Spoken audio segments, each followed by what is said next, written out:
ऋषियों के संगम से महाकाल की सर्वशक्तिमान उपस्थिति हर हृदय में स्पंदित होगी।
मृत्युंजय, विश्वेश, त्र्यंबक, महारुद्र, नीलकंठ, महाशिव, महाकाल, महेश।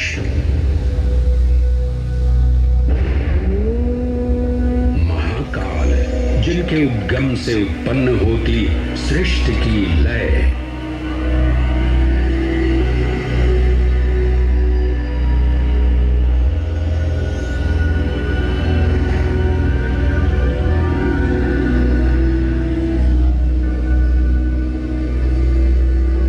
जिनकी मौनता में सन्निहित है समस्त ब्रह्मांड की माया। इन महान देव को नमन करने से पूर्व आइए वंदन करें उस रूप को जो स्वयं शिव से पहले पूजित होते हैं, श्री गोपू बालेश्वर। जब एक 5 वर्षीय बालक ने राजा चंद्रसेन को अपनी अमूल्य मणि की रक्षा हेतु महाकाल की उपासना में लीन देखा तो वो भी भक्ति में तल्लीन हो गया। माँ के बार बार बुलाने के बावजूद वो अपनी पूजा में एकाग्र रहा। उसकी श्रद्धा से प्रसन्न होकर भगवान शिव स्वयं उसके घर लिंग के रूप में प्रकट हुए। इस बालक की भक्ति से प्रभावित होकर चंद्रसेन सहित अन्य राजा भी वहां पहुंचे, जहां स्वयं भगवान हनुमान ने भी दर्शन देकर उद्घोष किया कि इसी वंश में नंद जन्म लेंगे, जिनके पुत्र होंगे विष्णु भगवान के अवतार श्री कृष्ण। ये परंपरा न केवल बाल भक्ति की प्रतीक है, बल्कि गुरु शिष्य परंपरा, तांत्रिक साधनाओं और क्रमिक पूजन की विधियों से भी जुड़ी है। मंदिर परिसर में स्थित एक छोटा मंदिर श्री गोपू बालेश्वर महादेव मंदिर आज भी इस घटना की स्मृति को संजोए हुए है। महाकाल जो हर परमाणु और कोशिका में है, हर पल हर क्षण में। महाकाल जो है इस महानगर उज्जैन और नदी शिप्रा के कण कण में। आइए सुने उसी पावन नदी शिप्रा से महादेव की अद्भुत गाथा।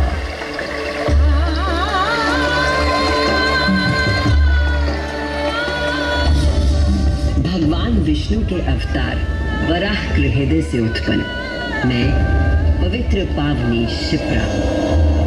उद्गम तो मेरा श्री हरि के हृदय से हुआ, पर मैं प्रवाहित हो रही हूँ महाकाल के चरणों में।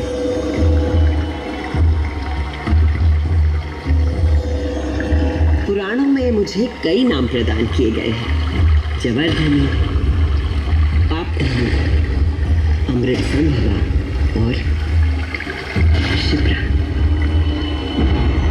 वर्तमान कथा का प्रवाह आरंभ करने से पूर्व यह आवश्यक है कि मैं आप सभी को अपने उद्गम की उस दिव्य गाथा से अवगत कराऊं।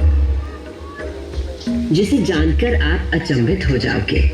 मेरा उद्गम ऋषि अत्रि से जुड़ा है।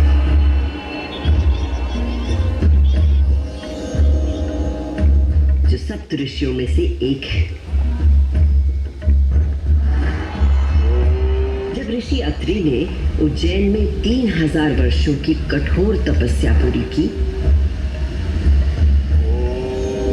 और अपनी आंखें खोली तो उन्होंने देखा कि उनके शरीर से 2 महान प्रकाश धाराएं निकल रही थी।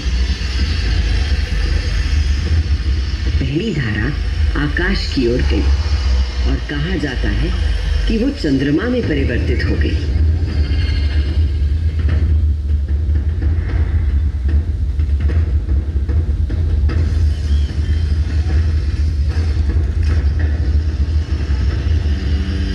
और दूसरी प्रकाश धारा पृथ्वी की ओर गई और उसने मेरा रूप धारण कर लिया। और उस प्राचीन काल से बहती आ रही हूं मैं, इतिहास, आध्यात्मिकता, दिव्यता की कहानियां अपने साथ लेकर। कहानियां महाकाल की, जो विश्व का आदि और अंत है, जीवन का आरंभ और समापन जिनकी इच्छा से होता है, जो इस विश्व की निस्तब्धता और ध्वनि दोनों है।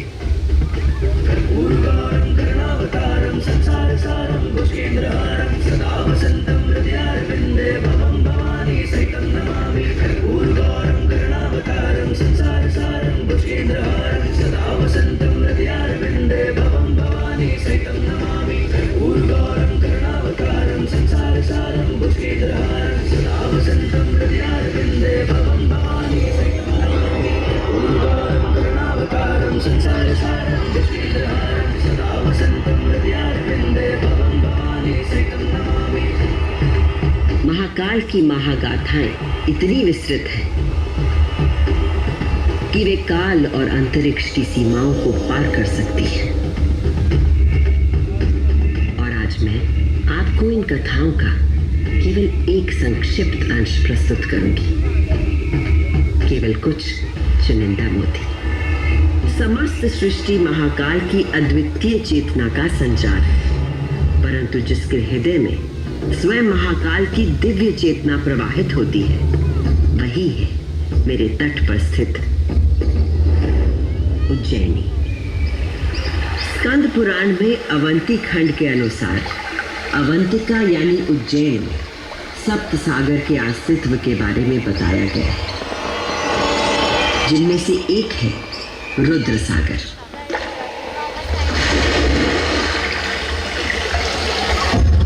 वही रुद्र सागर जहां आज आप सब विराजमान।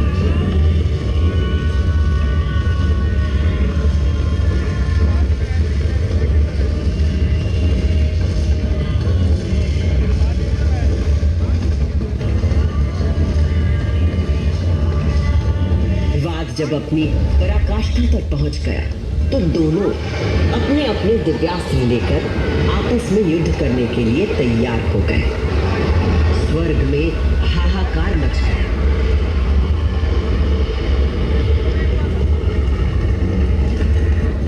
दिव्यास्त्र चलने से संपूर्ण जगत पर प्रलय का आना निश्चित था।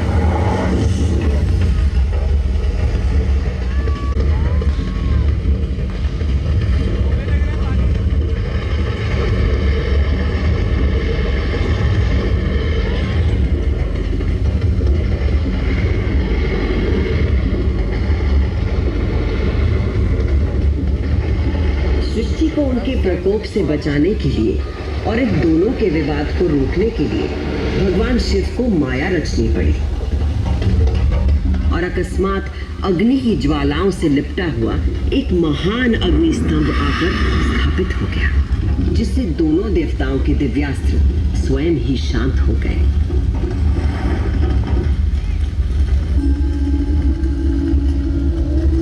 एक ऐसा अग्नि स्तंभ जिसका ना कोई आदि था ना अंत था। दोनों देवों ने अनुभूत किया कि स्तंभ के पीछे निसंदेह कोई अद्वितीय प्रकट हुए।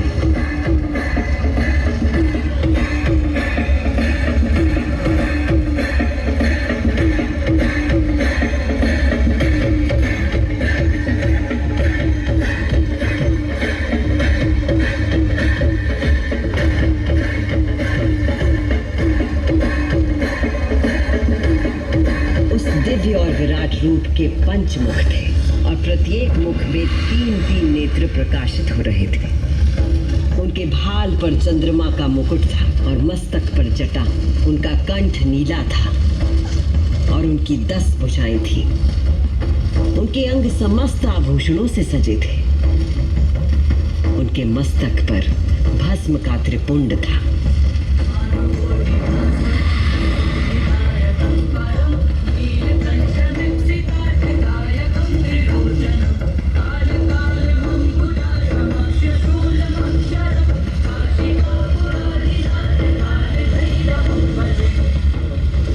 महादेव ने ब्रह्मा और विष्णु से कहा, सुरश्रेष्ठ ब्रह्मा जी, आप मेरी आज्ञा से सृष्टि की रचना करें,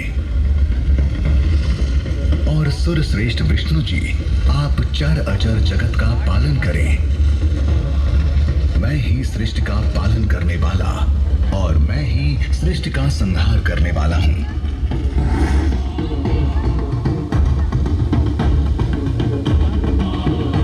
मैं ही ब्रह्मा, विष्णु और रुद्र नाम से 3 रूपों में बटा हूं।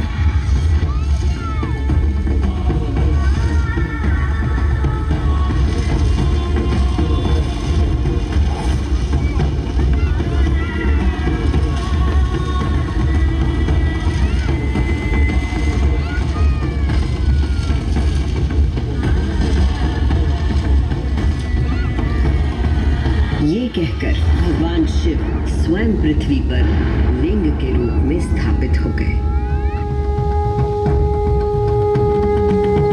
उस पल से इस लोक में लिंग पूजा का विधान प्रारंभ हुआ।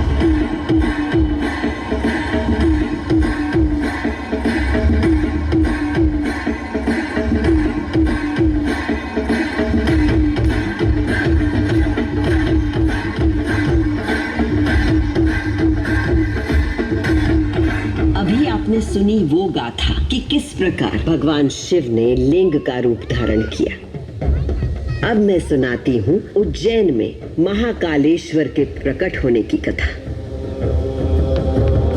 उज्जैन नगरी में नित्य वेदों का अध्ययन करने वाले एक ब्राह्मण देवता रहते थे। उनका नाम वेदप्रिय था। वेदप्रिय प्रतिदिन पार्थिव शिवलिंग बनाकर उसकी पूजा करते थे।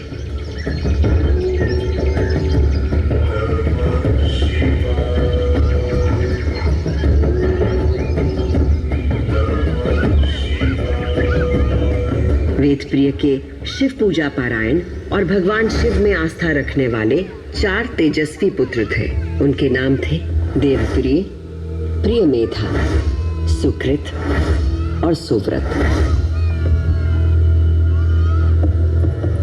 चारों सद्गुणों में अपने धार्मिक पिता से कम न थे।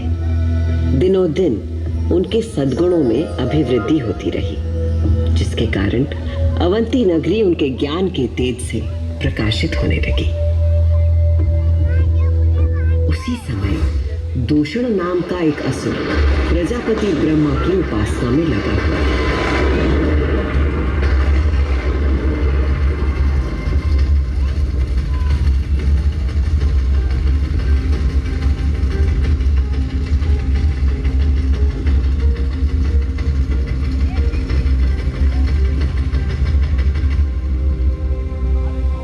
ब्रह्मा जी से अजय होने का वर पाकर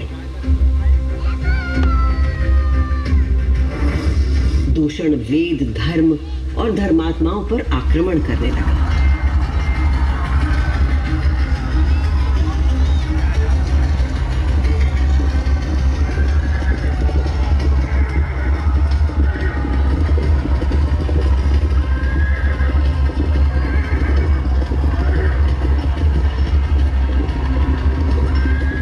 अत्याचारों की पराकाष्ठा पर पहुंचते हुए उसने उज्जैनी पर हमला करने का दुस्साहस किया।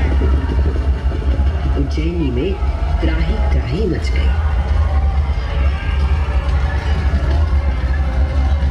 मेरे दैत्य सेना नायकों, तुम चारों दिशाओं में जाओ और उज्जैनी में जहां कहीं धर्म पर चलने वाला, वेदों का अध्ययन करने वाला दिखाई दे, उसका नाश करो।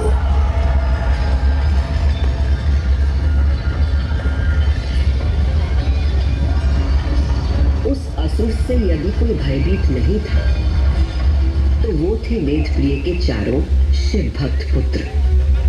नगर को भयाक्रांत देख उन चारों ने उज्जैनी के नागरिकों को आश्वासन दिया।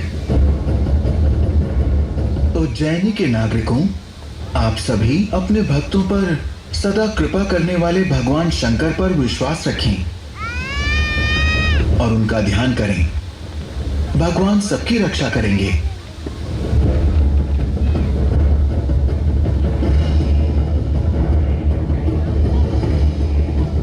मंत्रोच्चार का आवेग बढ़ गया। देवप्रिय और उनके पुत्रों के संग उज्जैन के सभी नागरिक भी जाप करने लगे।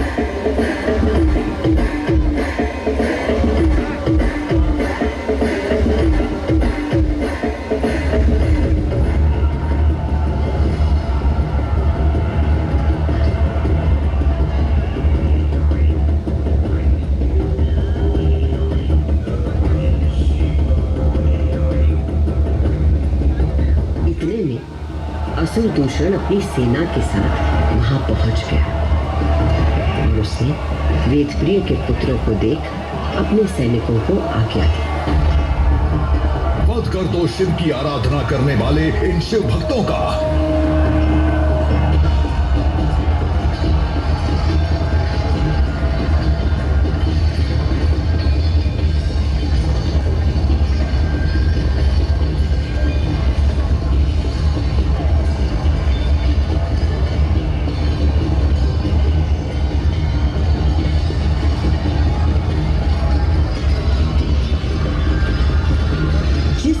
उस दुष्ट असुर दूषण ने उन निर्दोष व्यक्तियों की हत्या का आदेश दिया, उसी क्षण पूजा किए जा रहे पार्थिव शिवलिंग के स्थान पर भयंकर विस्फोट के साथ एक गर्त हो गया और उस गर्त से घोर गर्जना कर प्रकट हुए महाकाल।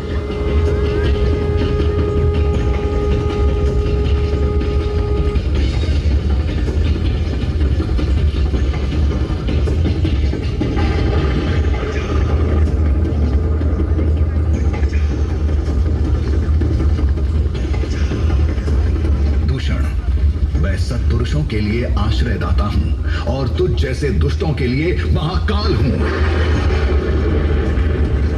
ये शिव का वो रूप था जो काल के परे था, जो संहार करता भी था और सृजन करता भी। महाकाल के प्रकोप से दूषण का नाश हुआ और उज्जैन में एक बार फिर से शांति स्थापित हो गई।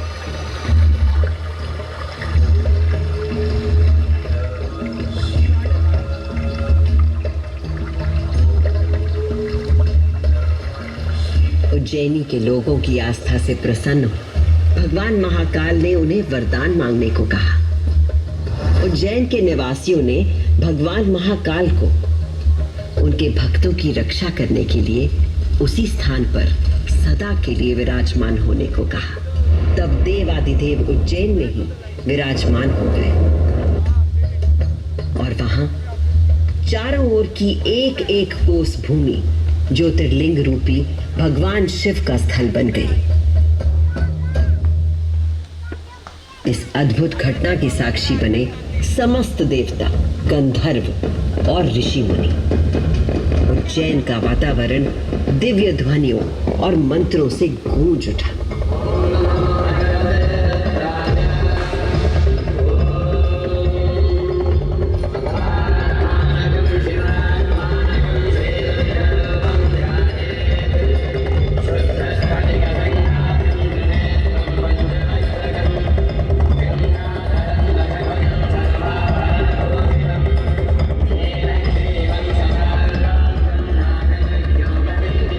महाकालेश्वर के रूप में भूतल पर अपनी प्रतिष्ठा प्राप्त की और ये स्थान श्रद्धालुओं के लिए तीर्थ स्थल बन गया।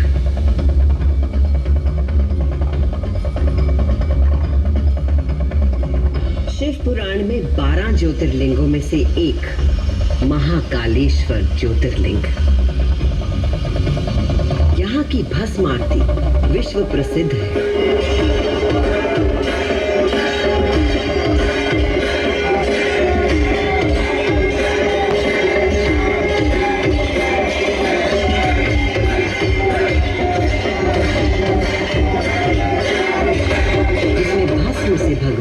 श्रृंगार किया जाता है, क्योंकि महाकाल की तरह भस्म अविनाशी और अपरिवर्तनीय होता है। इस आरती की शक्ति और महिमा ऐसी है कि भक्तों के सारे पाप समाप्त हो जाते हैं। केवल इतना ही नहीं, उज्जैन वो नगरी है जहां मानव शरीर पूरे ब्रह्मांड के साथ सामंजस्य स्थापित करता है।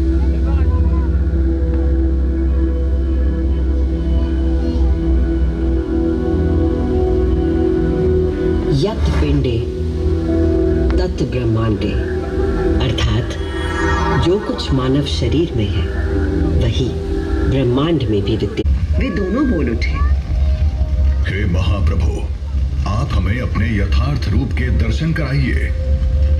ब्रह्मांड के सृजनकर्ता महाकाल के आशीर्वाद से मैं शिप्रा आपको उज्जैन तथा महाकाल की शक्ति, भक्ति और मुक्ति की गाथाएं सुनाती रहूंगी।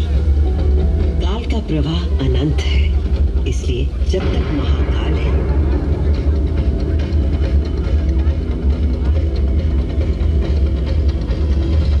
मैं यूं ही उज्जैन की स्मृतियों को अपने अंक में समेटे बहती रहूंगी।